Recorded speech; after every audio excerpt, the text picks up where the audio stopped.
अरे भावा कुठं कुठं बघतोय नक्की? अरे मला कोण काय बोललं का?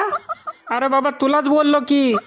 आईला अवघच एवढा पिलो राव, डोकं बिजड झालंय, अंग बी थरथरतय. चांगलेच कॉकटेल झाले हे. अरे याला उतारा द्या कुणीतरी. आखाड पार्टीमध्ये दारूपेक्षा चकण्याचे वेगवेगळे प्रकार खायलाच लय मज्जा येते. कुठं आहे रे तो लट्टू मुत्त्या?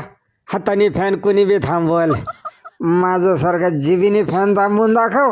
घर अगं बाबा यांना लय पाजू नका रे, चालू पॅन मध्ये तोंड घालायला लागलेत. नात करतो काय? भाव आता पास कर, तुला लय चढलेली. मला अजिबात चढलेली नाहीये. माझ्यासाठी अजून एक खंबा घेऊन ये पळ. याला चांगलीच चढलेली आहे बरं का, चांगलं टाईट झालंय. जातो का नाही लवकर? ए बारक्या चकना घेऊन ये पळ.